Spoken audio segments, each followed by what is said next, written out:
मेरे प्रिय बच्चों, आज मैं तुम्हारे लिए एक बहुत ही महत्वपूर्ण संदेश लेकर आया हूँ। यह संदेश सुनना तुम्हारे लिए अत्यंत आवश्यक है। इसलिए मेरे प्यारे बच्चे, इस संदेश को अनदेखा या बीच में छोड़ने की गलती बिल्कुल भी मत करना। मेरे प्रिय बच्चे, इस संदेश को अंत तक पूरा ध्यान पूर्वक पूर्ण सुनना। मेरे प्रिय बच्चे, यदि तुम मुझसे प्रेम करते हो एवं मुझसे जुड़ना चाहते हो तो मेरे इस चैनल को सब्सक्राइब कर लो, जिसके जाए में प्रतिदिन तुमसे बात करने आऊंगा। एवं इस वीडियो को लाइक शेयर करके कमेंट में ओम नमः शिवाय लिखना मत भूलना। मेरे प्रिय बच्चे, मैं बहुत दिनों से तुम्हारे प्रेमी का संदेश तुम्हें देना चाहता हूँ। मेरे प्रिय, एक बार सदैव स्मरण रखो, रिश्ता बनाना जितना आसान होता है उसे जीवन भर निभाना उतना ही कठिन होता है। छोटे मोटे लड़ाई झगड़े से जो रिश्ते टूट जाते हैं, इससे पता चलता है कि वह रिश्ता कितना कमजोर था। इसमें प्रेम की कमी प्रत्यक्ष रूप से जाहिर होती है। एक दूसरे से उम्मीद लगाना ही सदैव रिश्ते में खटास लाता है। मैं जानता हूँ मेरे प्रिय बच्चे, जिससे प्रेम होता है उससे उम्मीद जरूर होती है। यदि उम्मीद लगना स्वाभाविक है तो रिश्ते में कभी कभी झुकना भी स्वाभाविक होता है।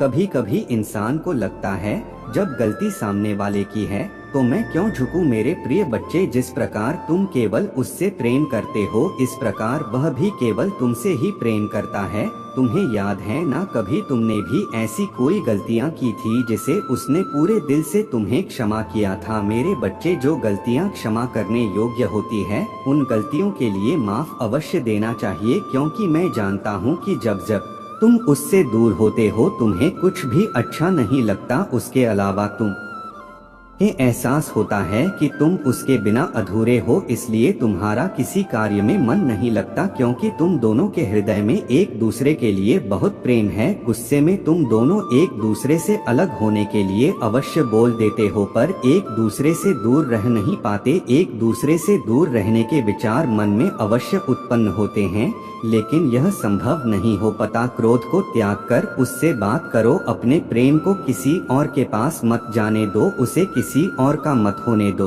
अपने रिश्ते को नष्ट मत होने दो। उसने जो भी बोला है तुम्हें वह क्रोधवश बोला है, इन सब चीजों के लिए उसे माफ कर दो। केवल उसकी गलतियां मत याद कर रखो, उसकी अच्छाइयां भी याद रखो। वह कभी कभी अपनी परिस्थितियों के कारण परेशान हो जाता है, इसलिए वह कभी कभी तुम्हारे साथ बुरा व्यवहार कर देता है, तो तुम्हें भी उसे कुछ समझने की आवश्यकता है।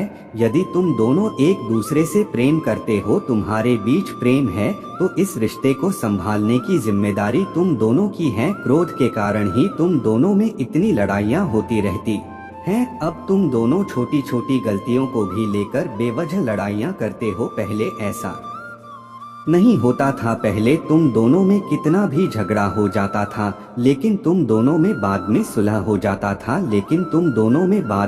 हो जाता था। किंतु अब तुम दोनों एक दूसरे का चेहरा नहीं देखना चाहते। इस कदर छोटी सी गलती पर रूठ जाते हो, और यह केवल प्रेम के अभाव के कारण हो रहा है।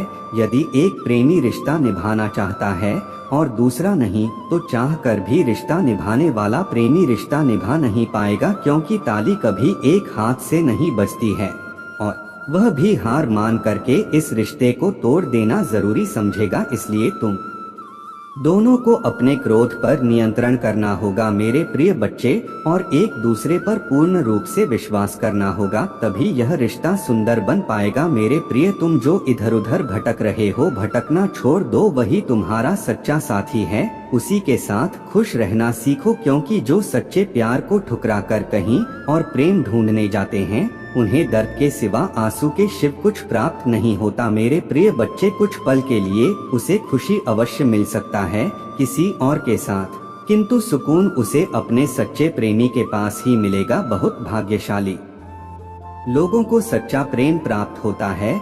जो सच्चे प्रेम को ठुकराते हैं, उन्हें जीवन में दोबारा सच्चा प्रेम कभी प्राप्त नहीं होता है।